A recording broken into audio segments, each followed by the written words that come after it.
Welcome to week 4 of American Government. This is an 8-week class, which means we'll be doing twice as much work every week as we would in a 16-week class. So this week we're going to cover not one but two branches of our government. We're going to start out by looking at the legislative branch, which is mainly Congress. Congress is one of our three branches of government, which we looked at early on in the course, the other being the executive and judicial, and they'll also, we'll get them looked at a little later on. Congress is set up in Article 1 of the Constitution.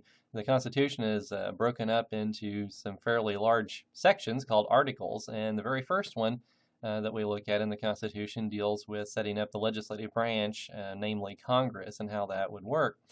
The Congress's job is to write statutes to make our laws, and so that's what they do. When they're meeting together, they're talking about, what do we do in terms of making new laws, changing old laws, and that sort of thing. So they do a lot of stuff in terms of making the rules that we live by. They also figure out how to spend the government's money and do lots of important jobs that way. Congress really embodies our Republican form of government. Remember, a republic, the idea of that is that in a pure democracy, everyone gets to vote on everything. But in a republic, the people choose representatives who meet together to carry out the functions of government on their behalf. And so we elect members of Congress to go make our laws for us. And so we get to vote on those members of Congress, and they in turn get to meet in Washington, D.C. and try to figure out what the laws ought to be. Congress was never intended to be efficient, and in our modern political scene, Congress gets a really bad rap because people gripe about, oh, they can't get anything done, they can't work together, they can't get along, it's such a horrible bureaucracy and it's hard to get anything through there. Well, that means it's working like it was supposed to be working, really, because it was designed to be a messy system. It wasn't designed to be efficient. It wasn't designed to work quickly. And that was really the whole idea. Was it was supposed to be kind of a messy system. Making law and making sausage have a lot of things in common. It's kind of designed to be a messy process. The system works on the assumption that we already have enough laws on the books and we don't need any more. And so it's really hard. It's a really hard job to get a proposed law through the Congress and approved and signed by the president so that it becomes a law. It's just really hard to do that. And the odds are stacked against it. And the reason is we assume that we already have enough laws. If we really, really need a new one, then everyone will agree on it and figure out a way to get it through the system that's set up and get it approved and turn it into law. But the assumption is that we already have enough laws. And if you ever dealt with the tax code or something like that and how often that changes every single year, when you have a lot of laws being passed all the time, it becomes a real headache because one of the jobs of government is to provide that predictability and certainty. And if the law keeps changing constantly, we don't have that. We don't know what the law is from one day to the next. We don't have that certainty, that predictability that allows us to have confidence in the future, to invest, and all those sorts of things that we need to do for civilization to function. So our founding fathers were pretty smart and figured out we don't want the law changing too much and too quickly. And so the odds are really stacked against getting new ones passed through Congress. And as I said, it's a real burden to get a proposed law, which is called a bill, by the way, B-I-L-L, through both houses of Congress, all the committees that we're going to look at, and then signed by the president. It's just really tough to do. And out of maybe, 10 or 15,000 bills introduced in each Congress, maybe 50 of them will actually become law. I don't know how, if those numbers are really that accurate or not, but the percentage probably is.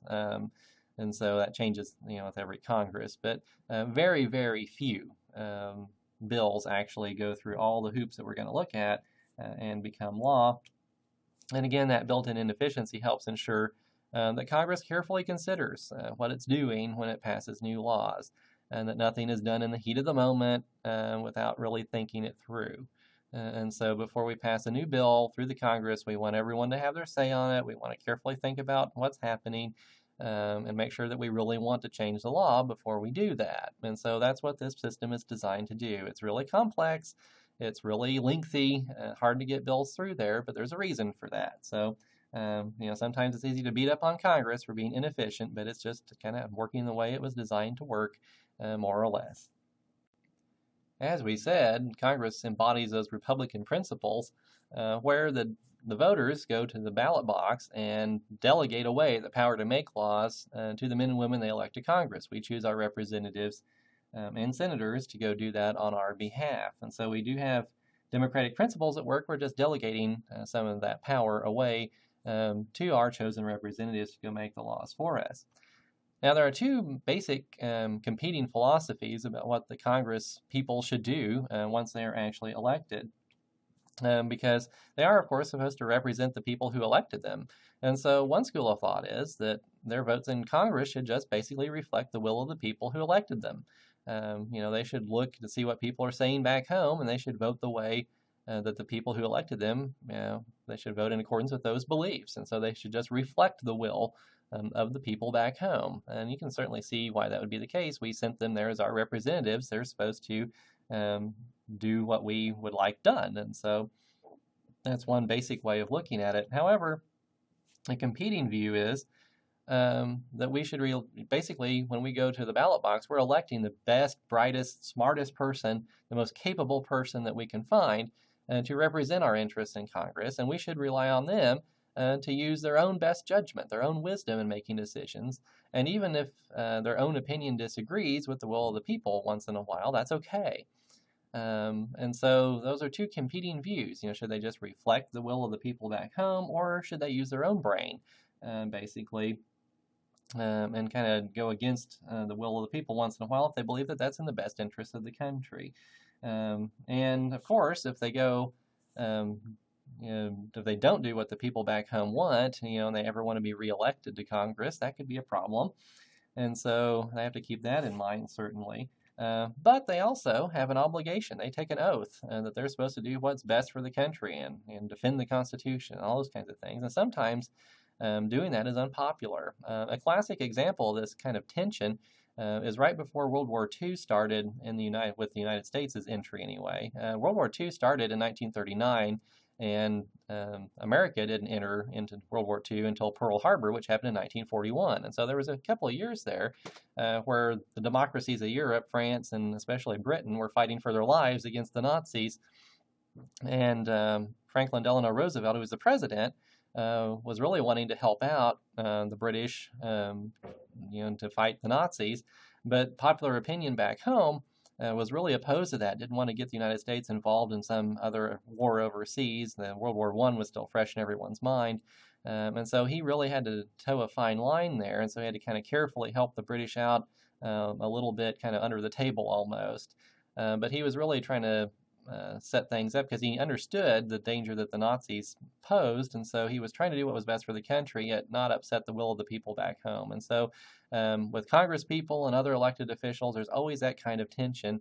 Do I do what's right for the country, or do I do what's popular? Do I reflect the will of the people, or do I, even if they're wrong, do I go against their will? And so that's a really a big debate. And of course, you don't have to go all one way or the other, and usually there's some kind of way to split the baby there. But anyway, that's a tension that all elected officials face once in a while, sticking to their principles, doing what they think is right, or doing what the people want, because sometimes those two things don't always line up perfectly.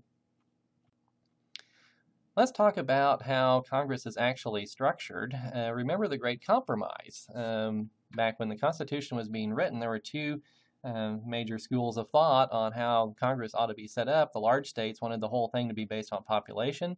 The small states wanted every state to get the same number of votes. And so the compromise was we would have two houses. We'd have a House of Representatives, which was based upon population, so the larger states would have more votes there, and the Senate, in which every state got 2 votes. And so every state would be equally represented in the Senate. And so we put those two houses together, and that's how we ended up with the Great Compromise. And so we still go by that today. The lower house is the House of Representatives. We call it lower, not really because it's less important. It's just the people are elected to shorter terms, and there's more of them, and so the senators kind of like to think they're more important, I suppose, probably. But the way that it's structured, most things start in the House of Representatives that deal with money and all that. So for whatever reason, we call it the lower house, but we need both of them. It's not really less important. It has 435 members, and it's always going to have that number, no matter how many states there are in the United States. If we added 52 states or whatever, we'd still have 435 members unless the law changed. Doesn't matter how many people there are in the United States, even though it's based on population, we'll just keep reapportioning those 435 members to different districts. And we'll kind of look at how that works here in a little bit. Again, the House was designed in a way, and we don't always call it the House of Representatives. If I just call it the House, and you'll know what I'm talking about. Even though there are two houses, when we say the House with a capital H, we mean the House of Representatives. It was designed in a way that pleased the large states. The more population a state has, the more seats it's going to have in the House of Representatives. The idea is that each representative, each one of those 435, represents roughly the same number of Americans. And so if we took the whole population of the United States, divided it by 435, that would be about how many people each representative represents. That's the idea. It doesn't quite work out that way, though, because the lines of the districts of the House never cross state lines. And so if you're a congressman, you're only representing people who live in one state. Your district never crosses state lines. And that means that if we have a state with a really low population, let's say Wyoming, to where there's like 3 cowboys and a horse, they're the only ones living there, okay? Well, they get at least one representative because each state gets at least one. And so even though Wyoming has a really low population, if you divided the United States population by 435, that would be more people than live in Wyoming, okay? But they still get one representative. And so in a way, the people in those lower population states are actually overrepresented. There's fewer of them than there would be if you divided the whole population of the United States evenly. And so the lines of the districts, because they can't cross state lines, we can't actually do this exactly, but we try to get as close as we can.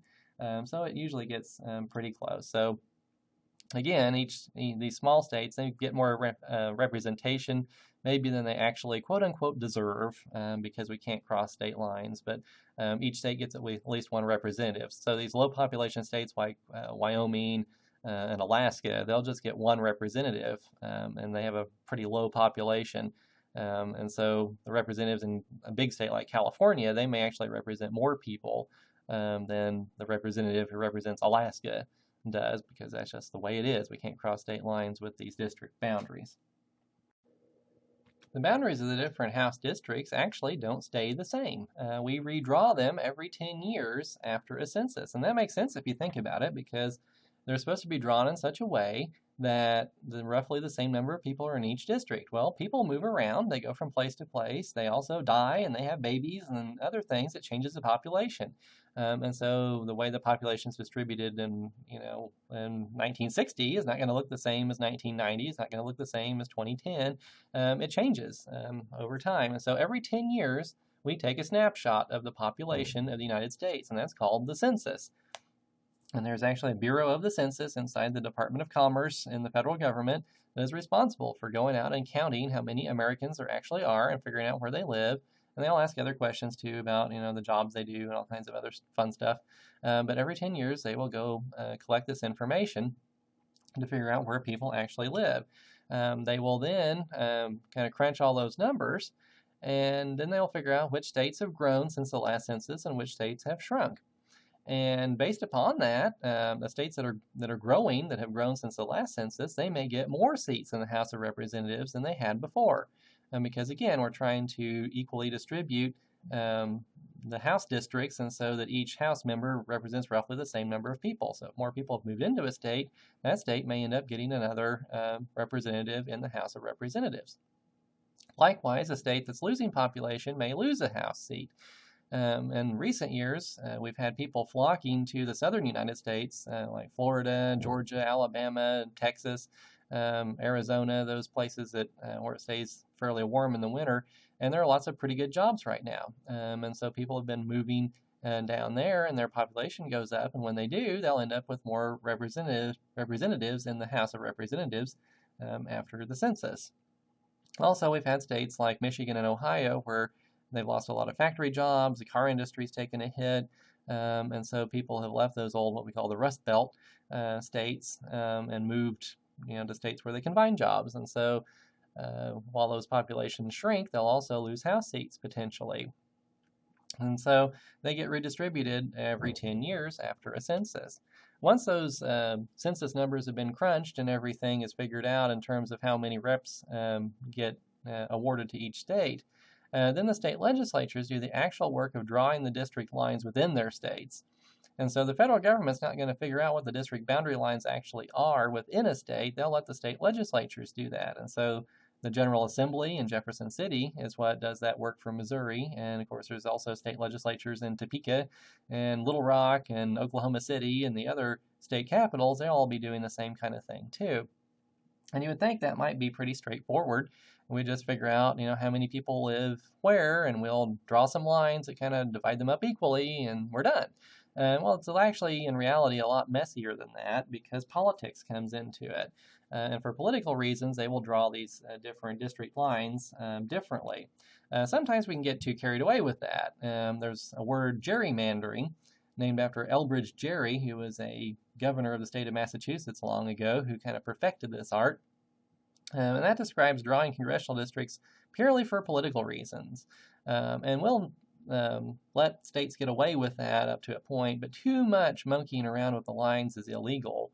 And the U.S. Supreme Court usually gets involved in that and can actually throw out one of these district maps.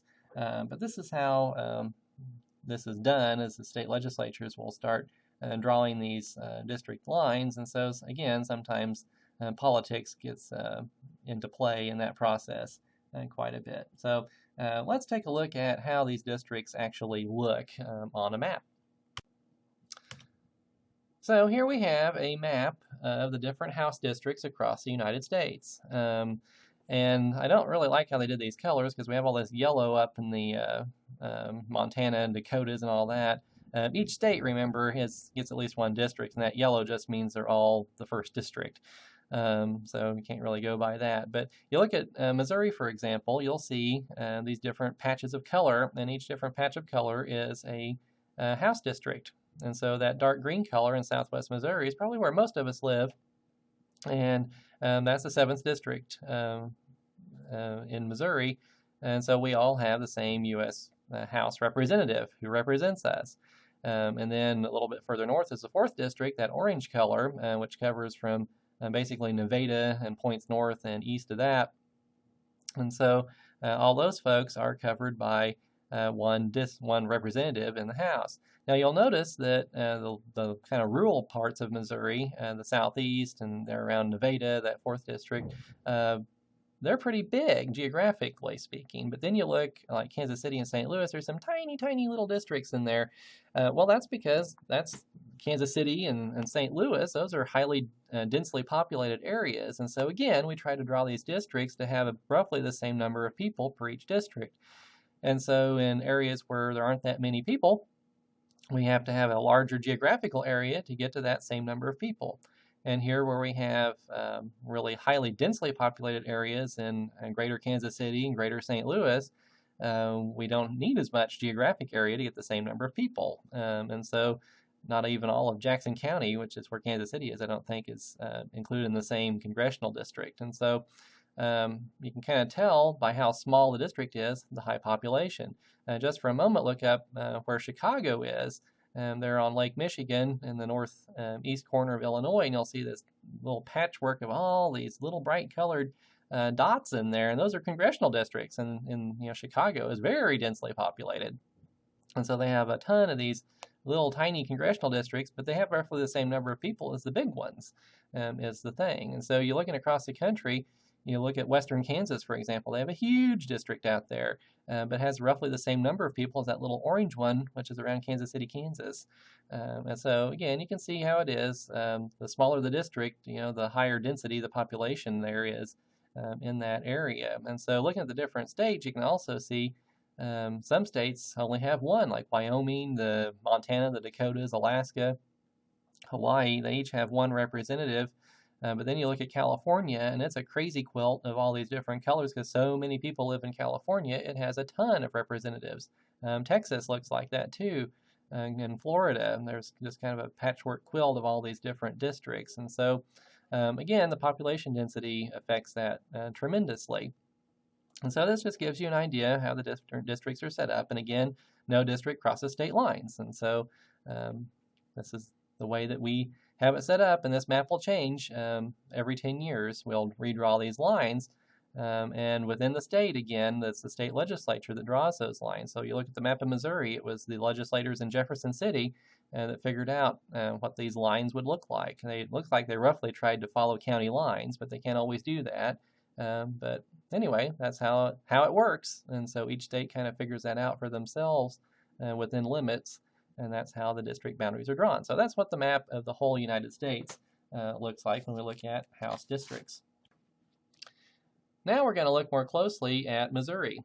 And again, you can see that it's roughly split up by county boundaries. They tried to split it to where it didn't cross county lines all that much. Now, that wasn't entirely possible. If we look in Metro Kansas City, there, that 5th district just covers like half of Jackson County, which includes Metro Kansas City. So Eastern Jackson County is in 2 different districts. Then you look around St. Louis, they had to kind of split that up a little bit too. The city of St. Louis, and it looks like part of St. Louis County are in the 1st district, and then the 2nd district picks up from there. So there you can see that there are actually 9 different districts in the state of Missouri, different House districts. And so that's based on our population, and roughly each of these districts is going to have the same number of people in it. And so that little bitty District 1 in downtown St. Louis has roughly the same number of people as all these counties in District 7, where probably most of us live there, except maybe those around the Nevada area.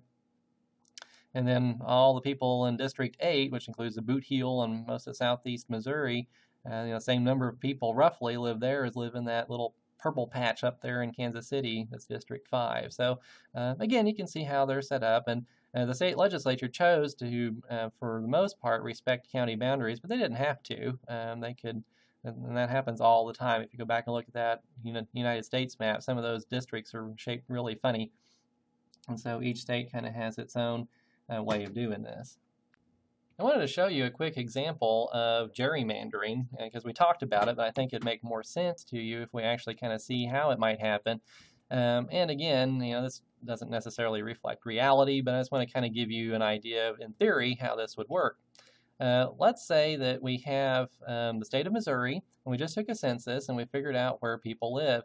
And the way that normally things work out, one party tends to dominate a particular area. I don't know if you've noticed this, but the Republican Party tends to dominate southwest Missouri. Not that many Democrats elected to office, and most people that live around here are Republicans, and that's the way it is. Well, let's say that we have the state of Missouri, and we had all these Republican areas, but right in the middle of the state, centered around MU, I guess, we have an area where there are a lot of Democrats. Well, it might make sense, it might make geographic, political, cultural sense to draw some boundaries like this, to where it would kind of split all these folks up into roughly areas of the same population, to where the Democrats would all be kind of clustered together and the different Republicans would be clustered together, and that kind of makes maybe good sense geographically, politically, whatever. And if we did that, we would have 4 Republican congressmen and 1 Democratic congressman that we would send to Washington. And so, kind of makes sense. So that's the natural way to do it, not the gerrymandering way to do it. That's just maybe the commonsensical way to do it. So let's take a look at how we could do this a different way if we were intent on gerrymandering and giving the Republicans more of an advantage. Okay, so same situation. Only this time we want to make sure that we have a Republican state legislature, and they're wanting to make sure that we don't get any Democrats elected to Congress from their state. So they're being mean to the Democrats. They don't want to send any Democrats to Washington.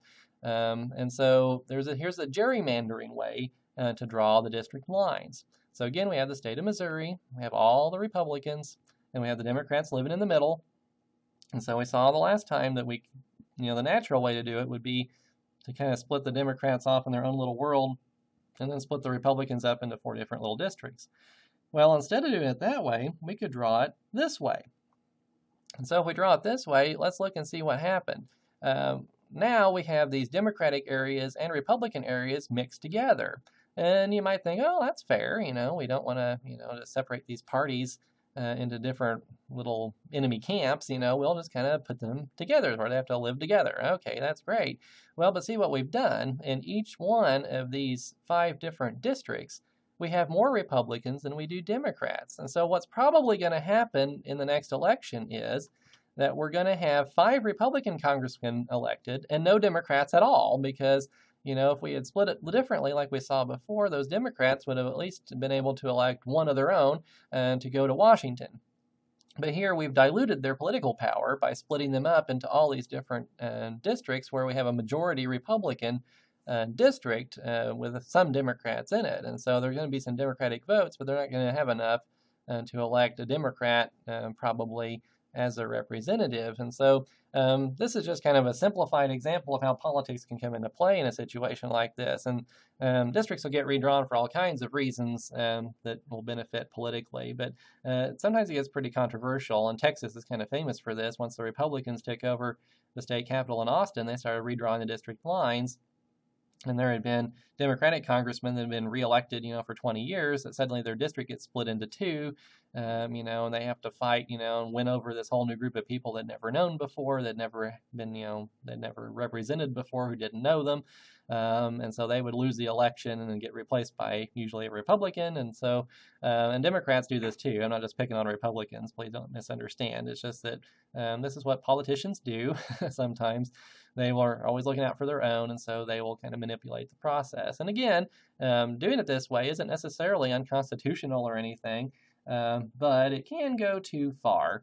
And if it goes too far, where it's obviously not being done for any logical reason, it's just for some pure political advantage, the Supreme Court will get involved and throw it out. But usually there is a little fudging that goes on stuff like this, because it is a political process. You're asking politicians to sit around and draw these lines, and so they're politicians. They will do politician kinds of things. So just a simple example of what gerrymandering could look like. Well, as I said, the Supreme Court will throw out a districting plan that goes too far favoring one party or the other. If we take it too far, the Supreme Court will get involved and say, that's really not fair. You need to try to do it a little bit better.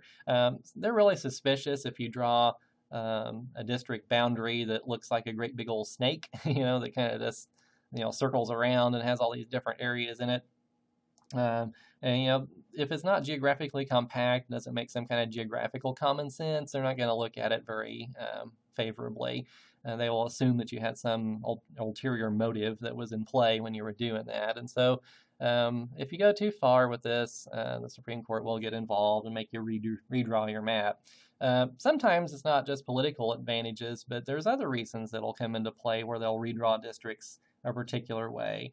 Race is sometimes a factor, for good reasons or bad.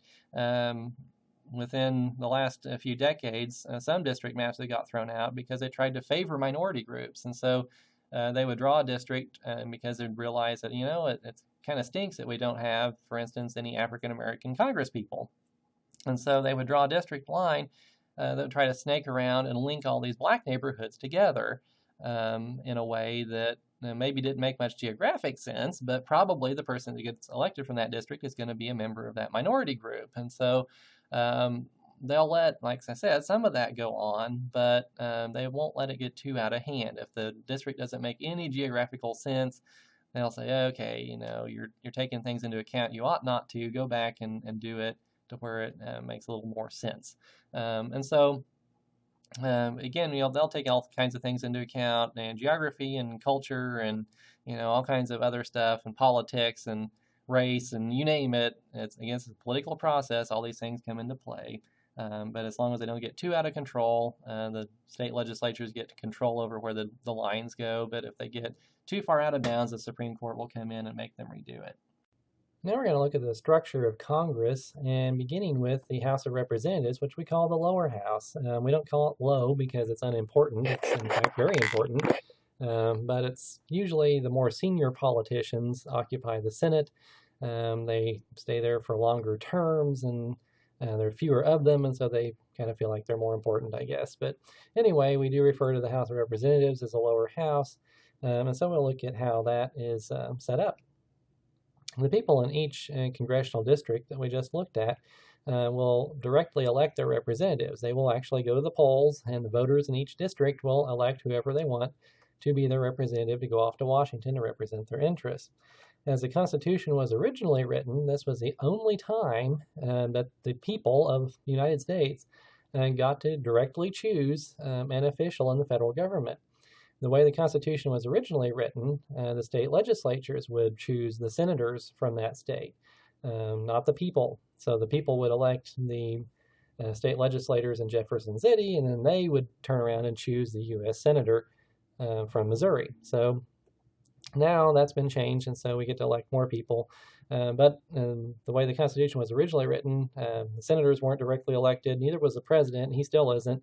We go through the Electoral College, which we'll look at in more detail later on. But this was the chance for the people to be able to send someone to represent their direct interests in Washington. And as such, it's kind of looked at like the House of Representatives would more directly reflect the will of the people. They were more in touch with the people's concerns, and so they were supposed to be more responsive to popular opinion. And so if the people liked something, then usually the House of Representatives would like it too. And if the people didn't like something, the House of Representatives wouldn't like it either. And so that's how it was kind of designed to be, that it would be closer to the people, more responsive to their needs and desires and so forth than the other parts of the government. To be elected to the House, it's not that difficult to qualify. You just need to be 25 years old, a U.S. citizen for 7 years, and a resident of the state your district is located in. Interestingly enough, it says nothing about actually living in the district that you represent. So you could theoretically represent some congressional district around St. Louis and live in Joplin. As long as they elected you, that would be perfectly legal. As a practical matter, no one wants to elect somebody who doesn't live in the place that they're representing usually. But anyway, the qualifications are not that tough to get elected to be in the U.S. House. And the most powerful position in the House is the Speaker of the House. And this is the person who sits up there in the big chair with a big gavel that you'll see sometimes, like during the State of the Union address and so forth on the news. And this is the person who is in charge of the House. The Speaker gets to control the agenda, gets to have some control over what bills come up for a vote and those sorts of things, gets to pick who's on the different committees and all kinds of powerful, powerful things. And so this really is a major office within the U.S. federal government. And in fact, it is mentioned in the Constitution itself. It mentions the Speaker of the House and also says that this person is third in line to the presidency. So if something bad were to happen to the president and the vice president so that they were either dead or unable to serve, then the Speaker of the House would be sworn in as President of the United States. And so this is a really important position. As we mentioned, the Speaker sets the agenda for the House. And so the Speaker will get to choose which bills come up for a vote, which ones we talk about, which ones we don't. So again, a very powerful position. Also gets to assign the different House members to committees. And we'll look at the committee process fairly shortly, but being assigned to a committee is an important thing as a member of the House because different committees are different, have different levels of importance. It's really good to be on the committee that writes tax laws because that's a very important, powerful thing, and you get lots of friends suddenly if you're in charge of writing the tax laws because people will want to bend your ear and tell you what they want in the tax code and what they don't. If you're from a farm state, you'll want to be on the agriculture committee. If you live in a district where there's a big military base, you'd want to be on some kind of committee that deals with defense. So there's certainly there's a big desire among the different House members to be on different committees. And as a Speaker, you get to choose who's on what committee. So that puts you in a very, very powerful position. So this is a pretty significant position at the top of the House leadership. Within the House of Representatives, the Speaker, of course, is at the top of the heap. There are also other leadership positions, and they're closely tied to the political parties, the Republicans and Democrats. And those other leadership positions are not mentioned in the Constitution because the people who wrote the Constitution hoped that political parties would never develop. They thought political parties were a bad thing, and maybe they are, maybe they aren't. We can have differences of opinion on that. but whether they're good or bad, they exist now. And so we have a slightly different situation than probably the Founding Fathers ever envisioned. And actually, the political parties play a huge role in selecting the Speaker as well, because the Speaker is always going to be a member of the political party that has the most seats in Congress, because they're always going to vote for their own person. And so when we have a new congressional election, and all those new members are seated, the first thing that they do is go have an election for a speaker usually. And the Republicans will put someone forward, and the Democrats will put someone forward, and all the Democrats will vote for the Democrat, and all the Republicans will vote for the Republican. And so whichever party happens to have more seats is going to be able to elect their person to be speaker. That's just how it works. And so that's also tied to the political parties, even though the speaker is mentioned in the Constitution. They didn't expect the political parties would play a role in that, but they do. But anyway, the leadership positions that also exist are really kind of party offices that aren't mentioned in the Constitution, but they're still critically important to making Congress work in this day and age. And so anyway, having said that, whichever party does have more seats in the House, they're called the majority party, just because they have a majority of the seats. And the congressman chosen by members of the majority party to lead their efforts in the House is called the majority leader. And so after we elect the Speaker of the House, the biggest party will then select, well, who do we want to kind of be our party boss within the House, to kind of guide our legislative agenda and the things that we want to do. And they will elect someone to be their majority leader. They also will elect a position called the majority whip. And the whip, his job or her job is to go around and round up votes. When they're voting on legislation, a lot of times the party leadership will want a particular bill to pass, and so they want all the members of their party to vote for it.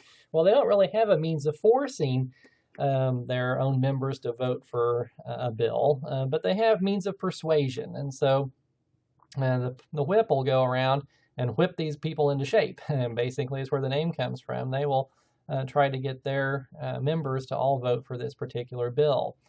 So sometimes, even if the Republican Party as a whole supports a particular bill, individual Republican congressmen might not want to vote for it for whatever reason. And so the whip's job is to go around and make sure that enough of them are voting for it to get it to pass. And so that's the whip's job, is to make sure that there's enough votes. So they go around counting votes and trying to round up more if they need them.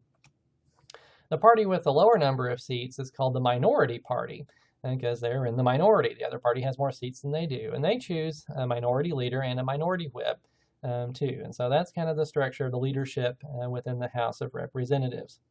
Congressmen serve 2-year terms, and elections are held every 2 years. And when they are held, every single member of the House is up for re-election every single time. So every 2 years, if you want to stay in the House, you need to run for re-election and win your election, or you'll get sent packing. There are no term limits, though, so they can serve an unlimited number of terms, but they do have to be up for re-election every 2 years. And every 2 years, theoretically, if we wanted to really throw all the bums out, we could have 435 brand new Congress people every 2 years if we wanted to. So again, it's seen as a lower house, and I guess the Founding Fathers were okay with having people with less experience there. So theoretically, everyone who is serving there could have been there could be brand new, every 2 years. So that's the way their elections are set up. As we said, they can serve an unlimited number of terms. There are no term limits. So once you're elected to Congress, you can keep running for re-election as many times as you want to. The voters, if they keep sending you back, you can serve the rest of your life there if you want to. After every congressional election, which is every 2 years, we have what is called a new Congress. And so they'll speak about that. The new Congress that was elected in 2010 did such and such. And so that's just kind of the shorthand of talking about what happens after an election. We'll have a new Congress. And the Congresses are each given a number. The first Congress was elected right after the Constitution was ratified. It was the first Congress. And then 2 years later, there was the second Congress, and so on and so forth. And that's continued up to the present day. The election is held in November. It's the first Tuesday after the first Monday of November, I believe, which is kind of strange, but it's always in November. It's always on a Tuesday. And originally it was in November because that's when farm work is supposed to be over. The harvest is in and everyone is free to go vote. That was said a long, long time ago when most people had some relationship to farming. And all the members who were elected end up meeting the following January in Washington to be sworn in and start work. Ordinarily, the first thing that they will do is elect the new speaker and their party's leadership. And again, the speaker does not technically have to be a member of the majority party, but it always turns out that way because the Democrats are always going to vote for Democrats, the Republicans will always vote for a Republican. So whichever party holds the most seats ends up getting to pick who the speaker is going to be. So we looked at the lower house, the House of Representatives. Now let's look at the upper house, which is the Senate. The Senate favors the plan, or follows the plan that was favored by the small states at the Constitutional Convention, and they all wanted there to be equal representation for each state, no matter how much population that state happened to have. And so in the Senate, each state, no matter how large or how small, always has 2 senators. If a new state were going to be added to the United States, let's say, we admit Puerto Rico as the 51st state or Guam or something, then we would also add 2 more seats to the Senate, and we'd have 102 senators. But right now, we only have 50 states, so we have exactly 100 senators sitting there. Senators do not have a district like members of the House do. Instead, they represent their whole home state. And we do have 2 of them, but the whole state is their district, both of them. And so they don't split the state in 2, even though there's 2 of them. Each one represents the entire state and is representing the people in all of it. As we alluded to earlier, up until 1913, senators were not chosen directly by the people. Instead, they were chosen by the legislatures of their home states. And so instead of having an election for U.S. Senator from Missouri, the Missouri General Assembly in Jefferson City would vote on who they wanted to send to Washington. So originally, the senators were not supposed to be chosen directly by the people, but that was changed in 1913. And that kind of stems from the Founding Fathers' kind of suspicion a little bit of common people maybe not being educated enough, not understanding the issues well enough, or keeping up with the news well enough to understand what they needed to understand in order to elect their own representatives. And so there was an extra layer of insulation there between the common people and the actual government in Washington.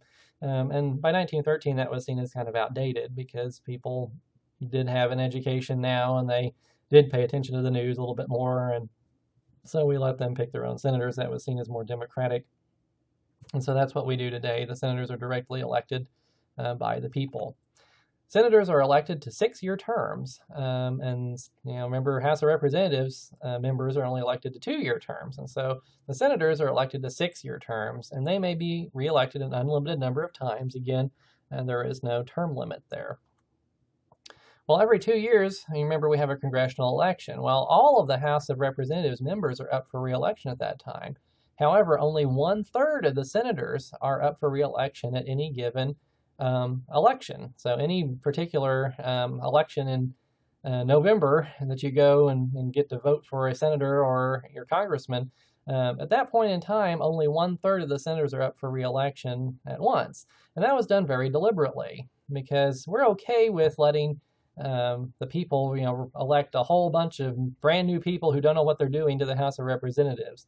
But the Founding Fathers were afraid that if we elect all the senators at the same time, and they're all brand new, then nobody in the government would know what's going on. And so at any given time, 2/3 of the U.S. Senate is going to at least have been there for 2 years. And so they will know what's going on. And so we're never going to have 100% turnover in the U.S. Senate at the same time. So this is kind of a safeguard to make sure that somebody in Washington knows how the government works and knows how to keep things going. In the Senate, just like the House, they will choose leaders after every election. However, it's a little bit different.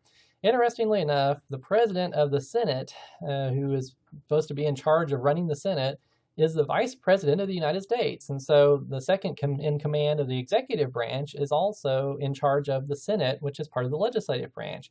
Kind of an odd arrangement, but that was seen as one of the checks and balances to where the executive branch is kind of keeping a watch over part of the legislative branch. In practice, sitting there in the big chair with the gavel as the Vice President of the United States is a really boring job. And so vice presidents usually find something better to do because all they do is get to sit there. They normally don't even get to vote. The vice president of the United States only gets to vote in the Senate if there is a tie that needs to be broken. And so if there's some bill that's come up for a vote and 50 senators vote yes and 50 senators vote no, then the vice president gets to cast the deciding vote, but only then. And so normally the vice president would just sit there and watch things happen and bang the gavel once in a while, and it's really boring. So in practice, the vice president today spends very little time in the Senate. And when he's not there, the Senate is managed by what we call the president pro tempore, which is Latin, which just means kind of fill in or temporary. And this person is usually the senior most senator who's there, at least of the majority party. And so this person actually that's as a constitutional office that's mentioned in the Constitution itself. It's not just like the party leadership that the parties pick. This person is mentioned in the Constitution, and they are fourth in line to the presidency. And so if the president dies or is unable to serve, and so is the vice president and the Speaker of the House, then the president pro tempore of the Senate becomes the president and gets sworn in. Just like in the House, we also have majority and minority leaders and whips in the Senate, and just as we did in the House. There are only 100 senators, and remember, there's 435 members of the House. And so the senators, they serve longer, they have 6-year terms, there's less turnover because only 1/3 are up for re-election at any given time. There's not as many of them, and so they tend to see themselves as more cultured and refined than their House colleagues. And it's kind of like they feel like they're the grown-ups, and the House of Representatives is the kiddie table at, your Christmas gathering, if your family was like mine, but we get together at grandma's and all the kids would go sit at the kiddie table and the grown-ups would sit at the grown-up table. And that's kind of how they see themselves. They're a little more cultured, refined. They deal with each other with more dignity and respect. They never say a cross word to each other on the floor of the Senate. They have all these unwritten rules of conduct and things like that. And so there are fewer rules. In the House, for instance, when you want to speak about a bill, there are strict rules to follow. And usually in the House, they're only given so many minutes to get up there and speak when the representatives want to speak and try to argue and try to convince their colleagues to vote a certain way. In the Senate, they let them talk for as long as they want. And that can actually end up being used as a weapon because the ability to speak for as long as you want means you can shut down the entire Senate. Because if you stand up there and just keep talking and talking and talking and talking, then no one will ever be able to get anything done. And when we do that, that's called a filibuster. And that was famously documented in a movie called Mr. Smith Goes to Washington. A really long time ago, black and white, Jimmy Stewart. I don't think I've ever actually seen the whole movie, but maybe you have. Anyway, this gentleman went to the Senate, got upset about what was going on, so he just stood up there and talked and talked and talked until they got tired of listening to him and did whatever he wanted them to do. And sometimes that will happen. You'll have a filibuster. So this can be done by one senator or a small group of them. And so this gives a minority group within the Senate the power to stop business from taking place. And so that can be a very powerful weapon for them to get whatever they want. When you have a filibuster going on, the only way to defeat that is to what they call achieve cloture. Which means to stop debate. If you cloture something, you stop it, I guess, if you speak Latin. I don't know. But that happens when there's at least 60 senators who agree that debate should be cut off and we should have a vote on the bill. Stop talking about it and just go vote on it. And so if you can get 60 senators to agree on that, you can achieve cloture and you can shut down the filibuster. And so this has been used several times within the Senate by a small group or even just one senator who's angry about something to kind of shut the Senate down for a while until 60 of his colleagues agree to get him to shut up. And so again, the whole process of getting legislation through Congress is kind of a messy system. And so this is kind of one aspect of that even a small group or even one senator can kind of bog up the works here. So this can be used as a weapon. You'll hear about this once in a while. Someone will threaten a filibuster or actually carry one out. It doesn't actually happen that often, but the threat is there, and it has been used in the past.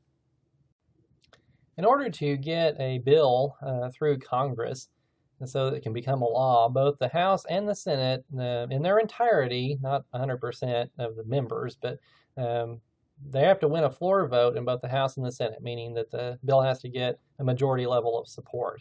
But before we get to that point, before we let the whole House or the whole Senate vote on a bill, it goes through a very long process through a bunch of different committees.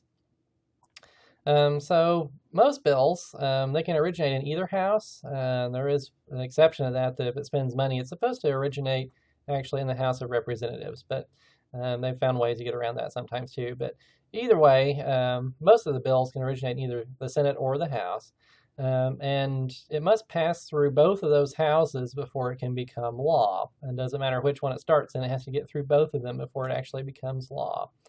There are a huge number of bills that are proposed in every Congress. And so it would become unmanageable if the entire Congress had to stop and consider each and every single proposed bill. It just wouldn't work very well. And so what they have done in Congress is to organize themselves into committees. And these are just smaller groups of representatives or senators who consider bills dealing with a particular area of law or policy. And so if it's a tax bill that we're looking at, changing the tax law, that would go to a committee called Ways and Means, which just basically is an old-fashioned way of talking about how we raise money. If it's having to do with agriculture policy, it would go to the Agriculture Committee.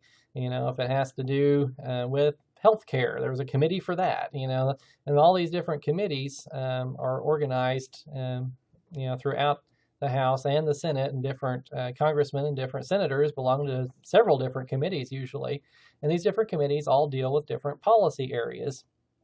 And so if a bill is introduced and somebody looks at it and says, oh, well, that obviously deals with defense, it has to do with the Army. So they will send that to the committee that deals with defense.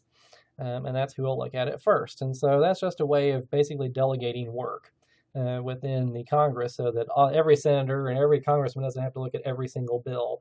And they will divide the work up and work by committee. Most bills die without ever leaving the committee stage. Remember that the system is stacked against making new laws. The Founding Fathers kind of set it up to where our assumption is that we already have enough laws on the books, we don't need any new ones. And so these bills that are introduced have the same mortality as like baby quail or baby rabbits out in the wild. Okay, everything is out to get them. If the snake doesn't get them, a hawk will, or a coyote, or whatever. And the bills are kind of the same way. They're just sitting out there shivering, waiting for someone to love them, but probably they're going to get eaten because that's just the way nature works. And so most bills die in the committee's system because there's a lot that has to go right before they ever get out of committee and make it to the floor. And so most bills die before they ever get to a full vote of the whole House or the whole Senate. As soon as a new congressman or a senator is elected, the leadership of that House assigns them to several different committees usually. And so, again, there are some committees that are more desirable to serve on than others because they're more powerful, or they may have something to do with the home state of that congressman or senator. If you're the senator from Iowa, it does you a lot of good to be on the Agriculture Committee because you can deal with a lot of areas that directly affect the people that voted for you. If there's a huge military base in your district, you want to be on the Defense Committee and that sort of thing. So different congressmen, different senators have different preferences, and how well they suck up to the leadership may determine which committee they get to serve on. But those committee assignments are made right after we have a new Congress elected. There are several different types of committees that we deal with within the Congress. The first is the Standing Committee, and this is usually the first place that a bill goes to after it's introduced. And these committees are fairly large, and they deal with a very broad policy area, such as, for instance, agriculture. That's huge because we could be dealing with things like cattle ranching or fisheries, fishing for those crabs in Alaska that you see on the Discovery Channel, or all kinds of things, cotton, or around here, corn and soybeans and stuff, or, there's just raising hogs. I mean, there's just huge areas. Even school lunches fall under the Department of Agriculture. So when you're dealing with agriculture, that's a huge policy area. It deals with a huge sector of the economy. Even forestry and things like that would be in there. Foreign relations is a fairly broad area too. And so we have standing committees that deal with these broad areas and pretty large areas of policy. These committees are permanent in the sense that they survive from one Congress to the next. If we have an agriculture committee in this Congress, we're going to have one in the next Congress too. Even if new people get elected, we'll still have an agriculture committee. And so they don't go away just when the Congress disbands at the end to go have another election. Maybe have different members on it, but that committee will exist in the next Congress as well. The number of Republicans or Democrats on a committee is proportional to how many seats the parties hold in that House. And so, the numbers may not work out perfectly, but if you have 60% Republicans and 40% Democrats in the entire House of Representatives, you're going to have 60% Republicans on each committee and 40% of the committee members will be Democrats. And so that's how it works. And so if the Republicans are in charge of the entire House of Representatives, and the Republicans will also run each committee because they will have a majority of members on those committees. And vice versa, if the Democrats win the House back, then they'll replace some of the Republicans on the committees with new Democrats, and so the Democrats will run all of the committees. And so that's kind of how they are organized there. The chairman of the committee is the person who controls that committee's agenda. And usually that's going to be the most senior member of the majority party that belongs to that committee. It doesn't have to be that way, but that's usually the way that it works out. And it could be somebody else who's a little more important or something, but ordinarily it's going to be the person who has the most seniority and is a member of the majority party. And that person has a very powerful position because they will control what that committee does. And if there's a bill that's introduced, gets assigned to that committee, and the chairman doesn't want to look at that bill, it doesn't go anywhere, and they never consider it. And so the committee chairman has a huge amount of power for not advancing bills that he or she does not like. And so, again, a very powerful position. Well, standing committees are pretty broad. They deal with these large areas of policy. And within the standing committee, there will be subcommittees. And those are smaller committees that will deal with more specialized areas. They are also permanent in the sense that, like we talked about with standing committees, they'll exist from one Congress to the next. And again, they deal with very specific and narrow issues. And so we might have the Agriculture Committee as a standing committee that deals with this huge area of policy. But then we might have a subcommittee on forestry policy, that just deals with harvesting trees for paper and lumber and stuff. So, a very small subset of the whole, discipline of agriculture there. And so that's how committees are set up. They just deal, the standing committees will deal with large policy areas, and subcommittees will deal with fairly narrow areas of policy. We also have what we call conference committees, and they exist to iron out the differences between House and Senate versions of a bill. And we need those because both houses, both the House of Representatives and the Senate, must agree and pass the exact same language before a bill is presented to the president for his signature. And it only becomes law after both houses pass it and the president signs it. But it must be the exact same bill passing both houses. Well, what invariably happens is that the House and the Senate will each be working on a bill, or maybe the House passes a bill and sends it to the Senate, and then the Senate considers it. Well, they might tweak it, and make some changes to it, and then the Senate will pass it and say, here you go, House. Well, the House and the Senate versions no longer match. And so somebody's got to get together and figure out how to iron out those differences. And so once a bill is passed the Senate and the House in two different forms, the differences in that language have to be worked out, and then we have to vote on the new bill again before it can move forward. And so what will happen is we'll have a conference committee formed, and these are temporary. They're only formed to discuss the differences in language of a particular bill. And the committee will attempt to come up with what we call a compromise bill, which has language that both houses can agree on. And the conference committee will consist of both senators and congressmen, and they will both be there to work out these differences. They'll work out this new compromise bill, send it back to the House floor, and then they will try to pass this new compromise bill with the exact same language. And once they draft the compromise bill and send it back, and then the committee will dissolve. We don't need it anymore. And so it'll just go away. And so they're temporary. They don't exist from one Congress to the next. They just are formed kind of ad hoc, on the fly when we need one in order to work out the differences in a particular bill. One more type of committee that we have is called a select committee. These are temporary committees. They don't last from one Congress to another, and they are formed only to look into a specific issue or area that doesn't really fit into the existing committee structure. And so it's not something that could easily be assigned to a committee that we already have. There's no standing committee that really fits the situation that we're dealing with here that we want to look at. And so assignments to these select committees aren't based on seniority. Instead, the leadership of whatever house we're talking about can appoint members to these committees. And there might be something, like the impact of AIDS in Africa that we want to look at. And so we'll form a select committee to do that because that issue doesn't really fit in well with any of the committees that already exist. To give you a real life example, right now, as I make this presentation, there's a House Select Committee on Benghazi. There was an incident a couple of years ago where our embassy in Libya was attacked by terrorists, apparently, who killed the ambassador and some other U.S. personnel. And so that committee is looking into what went on at that incident and trying to figure out, how that happened and who screwed up, if anybody, and that sort of thing. That didn't really fit into the committee's structure that we already had, so there was a select committee that was formed to do that. Well, these committees, not only are they busy, with a red pen trying to draft legislation and edit it and do that kind of stuff, they also do their own investigations. And they have the power of the subpoena, which is the authority to summon people to testify under penalty of being arrested if they don't show up.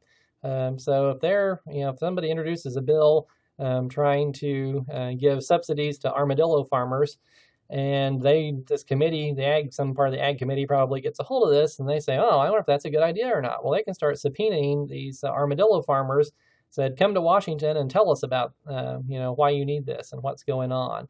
And so they can actually force people to come to Washington, and if they don't come, they can be arrested, but get them to testify in front of Congress to tell them about this stuff. So they have that power to do investigation. They can also get out and travel around the country to study the problem, whatever they're talking about. So if they're trying to, help the armadillo farmers, the congressmen can all go visit an armadillo farm and, see what problems they're facing or whatever. And so not only are they actually drafting legislation, they're also investigating. They're trying to get testimony. They're trying to go out and poke around and figure out what kind of laws we need to get passed and what they need to say. And so they actively are supposed to be trying to figure out what kind of laws we need. Not only are they writing them, they're also supposed to be doing investigation, trying to figure out what we need, what we don't need, what needs changed, and that sort of stuff. And they do have the legal tools to do that by forcing people to testify before Congress, and also have the ability to go out and kind of go study the issue in person, even if they see the need to do that. So when we put a bill in a committee, what happens to it? There are several different possibilities. A bill will be introduced by an individual congressman or senator, will get assigned to a committee, and at that point, the committee has several different choices. The first one is they can go ahead and probably make some changes to the bill and then pass it on, send it either to the next committee or to the floor of whichever house we're talking about for vote. That happens to all bills that actually become law. They will go this route at some point or other. And so that's one option. They can actually pass the bill, send it on down the line on its way to becoming a law. Or they can vote to not pass the bill, but allow the bill's author to change it and resubmit it at a later time. In practice, that usually doesn't happen. If they don't like a bill, they'll just let it die. But this is a theoretical possibility. Also, the committee can take no action. And that is what happens to the vast majority of bills. And this is how they end up dying, because they can't get past the committee that they're assigned to, because the committee chooses not to do anything with them. If the committee does not consider a bill, it will die when Congress adjourns prior to the next congressional elections. And that's what happens. We have a new Congress that will come in right after an election in November. They'll assemble in January. The new Congress will begin. They'll go for almost 2 years, and then right before the next congressional election, they will adjourn and go home, and that's the end of that Congress. And when that happens, any bills that are still in the process die. They don't survive to the next Congress. They'll have to be reintroduced and start all over again. And so that's what happens to many of them. Because the chair of the committee decides which bills to actually consider, his or her position is very, very powerful because they get to choose which bills live and which bills die. If they like a bill, they can talk about it in committee. If the chairman of the committee hates the bill, he will never allow it to be brought up in the committee. And so the chair of the committee is a very powerful position and has the power to kill bills. And so because they don't, again, the situation is stacked against these bills. Most of them never, ever get past all these different committees that they have to go through because somebody along the way is going to want to kill them. And there's certainly plenty of opportunities to do that. Again, as we mentioned, most bills never become law. If they do become law, they will have jumped through more hoops than most people imagine when they think about it. You think about Congress, there's two houses, and they all go aye or nay and vote on bills and they pass or they don't. Well, it's actually a lot more complicated than that. Most bills, as we said, can start in either the House or the Senate. If it starts in the House, it will go through the committee process there before the entire House gets to vote on it. If passed, it'll head over to the Senate and go through all the committees there before the full Senate votes on it. And the different processes are not necessarily linear. I'm going to give you an example later on of how a bill could work. Sometimes it's a lot more complicated than that. Basically, the same bill could get introduced in the House and the Senate at the exact same time, go through the committee processes in both houses, and then get, usually it'll look very different when it comes out. There'll be a compromise committee to hash out the differences. It could be there are many different paths that it could take. But anyway, again, a very complicated process. It has to go through a lot of hoops. And at virtually any step along the way, the bill can be killed. And if it passes the House, a subcommittee in the Senate can refuse to consider it, and it'll just stop right there. And so there's just plenty of opportunities to kill these poor little bills that are making their way through Congress. A bill begins life when a congressman or a senator, or a lot of times a group of them, usually they'll try to get, some of their buddies together. It's not just one individual introducing the bill. They'll try to get as much support for it ahead of time and get as many people to be co-authors as they can. But they will introduce the bill in the House or the Senate, whichever house they belong to, and that's how it starts. Once it's introduced, the bill is given a number by the clerk of that house, and then copies are sent to all the members for consideration. Right away, the bill is going to be assigned to a standing committee that handles that subject area the bill deals with. And in the House, this is done by the Speaker. And so the Speaker is very powerful by getting to figure out which committee the bill goes to. And if he knows a particular committee is not going to like the bill, if he doesn't like the bill either, he'll send it to that committee so they can kill it. Or if he does like it, he'll send it to a committee that might be more friendly to it, or whatever. But he has the power to assign the bill that way, and sometimes that can be a powerful thing. The standing committee usually only takes one look at the bill and almost immediately assigns it to a subcommittee to work on first, because remember, the standing committees work with these big, broad policy areas. Subcommittees work with more narrow areas, and so the subcommittee will get a crack at it first. And so when it gets to the standing committee, it's usually almost automatically assigned to one of the subcommittees by the chair of the standing committee, and they will deal with it first and figure out what to do with it. And so the subcommittee really begins the real work on the bill in terms of investigating the issue, making any changes that they want to the text of the bill and that sort of thing, and they will do whatever they want to do to it. And again, most bills will die there, and they'll never make it out of the subcommittee. But if they do, then they can send it back to the standing committee. So they'll take a vote on it, and if they pass it in the subcommittee, they will send it up to the standing committee. And then the standing committee will consider the language of the bill. They can also conduct their own investigation. They can make their own changes. They can also kill the bill. So even if the subcommittee liked it, the standing committee could kill it if they wanted to. For bills in the House, after we get through the subcommittee and the standing committee, it goes to another step, and that's a special committee called the House Rules Committee. And this is unique to the House. There's no committee like this in the Senate. And this committee doesn't actually edit the language of the bill. It just makes decisions on how the bill is going to be handled. How are we going to handle the debate? Will we allow amendments, etc.?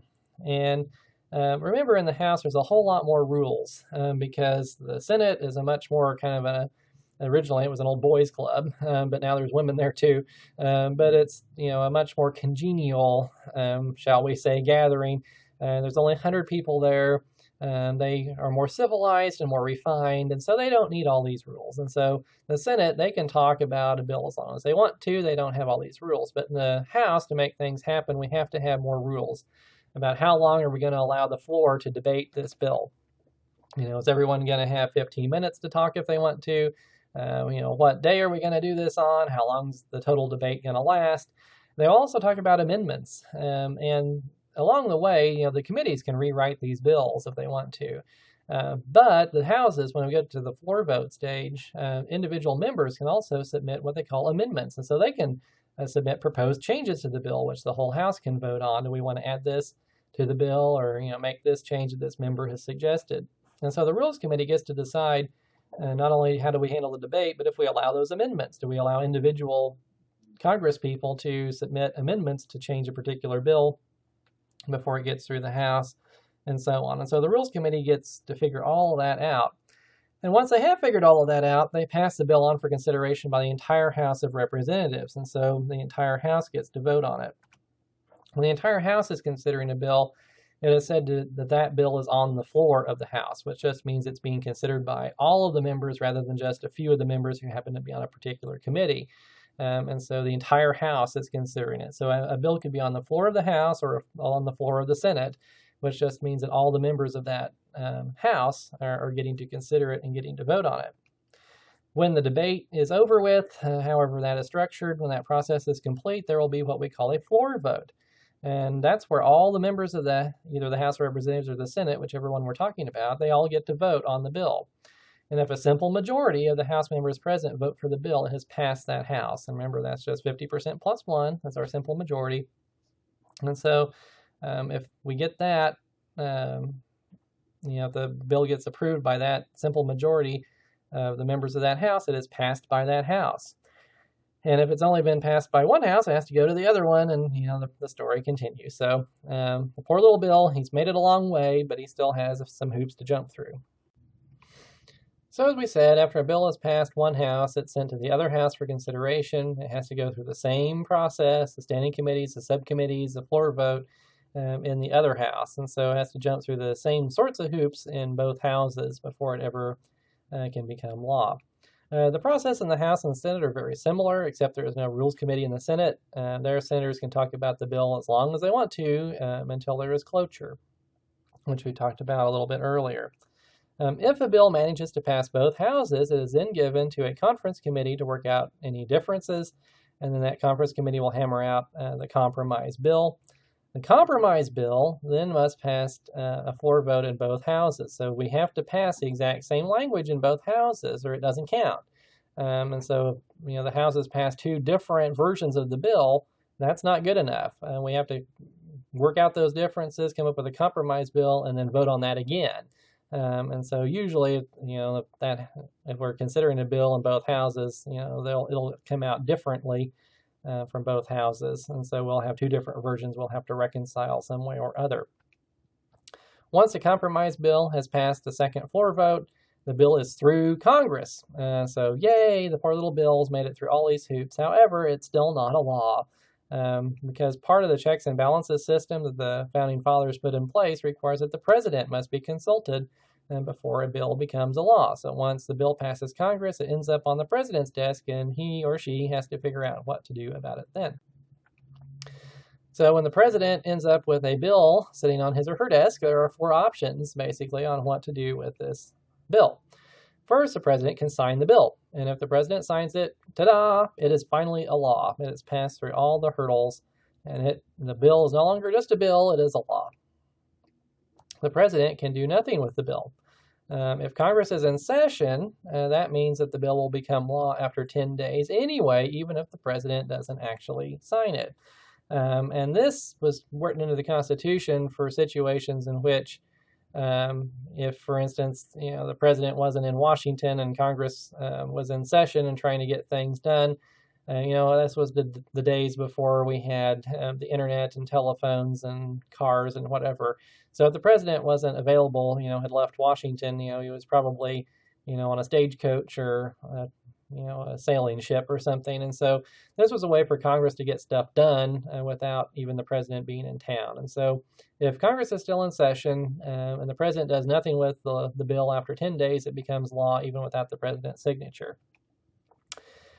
If the president does nothing with the bill and Congress is not in session, they have all gone home from Washington, they've recessed or whatever, well, after 10 days, the bill will die and never ever become a law. And this is what we call a pocket veto. And sometimes the president can just kind of let bills die like this without actually having to go out and veto it. And there are political reasons why the president might not want to actually have to veto a particular bill, but still want it to die. And so this is kind of a sneaky way of killing a bill that the president doesn't like without actually having to veto it specifically. Or if the president doesn't like the bill, he can veto it. And so that just means the president refuses to sign the bill into law, and then he sends it back to Congress with a veto message, which explains what he thought was wrong with the bill. And so this doesn't happen as much as you might think, but it does happen. And more often, the president will threaten to veto a bill and force Congress to make changes to it before it ends up on his desk, because they don't want to go to all that trouble if they know the president's never going to sign it. And so the president can kind of bully them into making changes, saying, well, I'm not going to sign it unless you do this, this, and this. And so if they want it to be passed, they will have to make those changes that the president wants. And so the president can kind of bully them into making these changes. But if that fails and they send a bill to the president that the president just can't stand, doesn't like, and never wants to become a law, he or she will veto it and send it back to Congress. And the veto message will explain why the president did not like the bill and refused to sign it. And so then the Congress gets this unsigned bill back along with the veto message and then has to figure out what to do with it. Once the president vetoes a bill, Congress can decide what to do next. If it does nothing, the bill stays dead unless they start it all over from scratch in the next Congress. And so they'd have to introduce it again, send it through all the committees again, and all of that stuff. So that's the first option, is just doing nothing. The president vetoed it. When he vetoed it, he killed it. And the Congress, if they leave it alone, it'll stay dead and never become a law. Congress, however, has the ability to override the president's veto. In order to accomplish this, Congress must put the bill up for another floor vote in both the House and the Senate. If 2/3 of the House votes to override the veto and 2/3 of the Senate vote to override, then the bill will become law even though the president vetoed it. So both 2/3 of the House and 2/3 of the Senate both have to agree, which is very, very rare for the bill to become law. And most presidents usually only have 1 or 2 vetoes overridden their entire time in office, because it's just so rare for 2/3 of the House or the Senate to agree on anything. So that usually doesn't happen. Usually when the president vetoes a bill, it stays dead. But there is a means for overriding a veto if Congress chooses to do that. And so then it will become law even without the president approving it, if 2/3 of both the House and the Senate all agree. Okay, well, here we're going to have a visual example of how these bills can kind of wind their way through the legislative process. Please understand from the get-go that this is only an example of how it could happen. Different bills follow different paths. It can get really hairy and really complicated because bills could be introduced in both houses at the same time. They could be assigned to different committees within the same house. Two different committees at once is what I'm trying to get at. There's all kinds of different weird things that could happen that would make it very ugly. But we're going to have a very pretty little bill here that goes, step at a time, doop-de-doop-de-doo, through one house and then to the other house, and ends up becoming law. So just follow me here. Understand that real life is much uglier than this, but this is just an example of kind of how things could work to just kind of give you a visual idea of an overview of the process. Okay, so here we have the House and the Senate, and we have this poor little bill is introduced in the House, given its number by the clerk, sent out, and all that. And of course, it's assigned first to a standing committee, which deals with a broad area of policy. So imagine that we're dealing with our bill that gives a subsidy to armadillo farmers. And so this would probably go to the Agriculture Committee, which deals with major ag policy issues. Well, immediately they will assign it to a subcommittee, perhaps a subcommittee on armored rodents or something, I don't know. But anyway, it'll go to a subcommittee that deals with very specific areas of policy, very narrow areas. The subcommittee starts the real work on the bill. It'll call people to testify.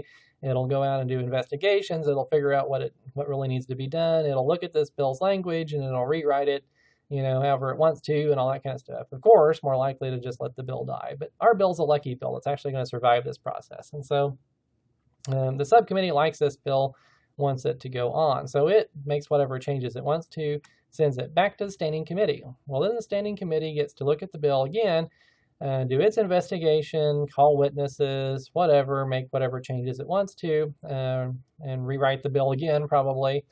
And then it's happy with it, so it votes on it, says, yay, we like this bill, sends it on to the House Rules Committee. The Rules Committee will decide, okay, we have this bill that's passed at standing committee, so we need to have a vote on it on the House floor. It'll decide when to do that, how long it's going to last, how long the different members get to talk about this bill, for or against, whether or not we're going to let individual members propose amendments and that sort of thing. So it'll figure out those rules and then send it on for a floor vote where all the members of the House get to actually vote on this bill. And before they vote, they will get to debate it. And so they will stand up there following the rules that the Rules Committee laid down, and they will figure out, if they're going to have amendments or whatever. Different members might propose amendments. It'll get accepted or rejected, voted up or down. And this bill will be talked about by people who like it, by people who don't like it, and eventually we'll have a floor vote. And so let's say that the majority of members who are present vote yay for this bill, and they pass it. So isn't that wonderful? Our bill has passed the House, which is a major hurdle in itself, but it's only not even quite half done yet, because then we have to send it over to the Senate, where it is introduced there, assigned to a standing committee, to a subcommittee who does whatever work it wants to. It may do its investigations, it may call witnesses, it may rewrite this bill, it may let it die, of course, but not our bill, because our bill is special. It's going to pass. And so it'll do whatever it wants to do and then send it back to the standing committee. So again, the standing committee can do its investigations, it can call witnesses, it can rewrite the bill, it can let it die, but it's not going to, because this is a special bill that's on a mission here. So the standing committee will do whatever it wants to do, rewrite the bill, make changes to it, pass it on. Remember, there's no House Rules Committee equivalent in the Senate. It just goes straight to the floor, and our senators, who are cultured and refined and like to talk a lot, all 100 of them have the chance to talk as much as they want to about this bill, for or against. Maybe they'll add amendments and stuff, whatever they want to do, and then that'll go on until there are 60 senators who agree that it's time to stop debate. When they do that, we've achieved cloture, and so then we will have an up or down vote on this bill, yay or nay, and if the majority of them vote yay, then it's passed. Isn't that great? It's passed both houses, but you know what? The Senate made changes to it. And so we actually had two different versions of the bill that passed the House and the Senate, and that's no good. And so at the floor, what happens after the floor vote, it'll be sent to a conference committee where we have some senators and some members of the House will get together. They will look at the two different versions of the bill that passed. They will work out the differences and try to come up with what we call a compromise bill. They will send it, the compromise bill, to a second floor vote in both the House and the Senate. And assuming that it passes there, it is the same language has passed both houses, then we will send it to the president, who gets to accept it and sign it and make it law. Or he could veto it, send it back for a second, or actually a third, I guess, floor vote for an override. And if 2/3 voted to override, it would still become law. But our president likes this bill so much, he signs it, it becomes law, and ta-da, there you are. So just a visual overview of how the process can kind of work. Again, in practice, it's not that linear. It's not that neat, and it can be very complicated, and most bills never make it this far. So there we go. That's the legislative process and the legislative branch. The book has some more things to say. Certainly you do need to be reading the book, so I encourage you to do that. But those are the high points that I wanted to hit. So that's part one. We're also going to look this week at the executive branch as well. So we're going to cover two of the three branches all in 1 week. So for now, I will say goodbye, and I will see you again talking about the executive branch.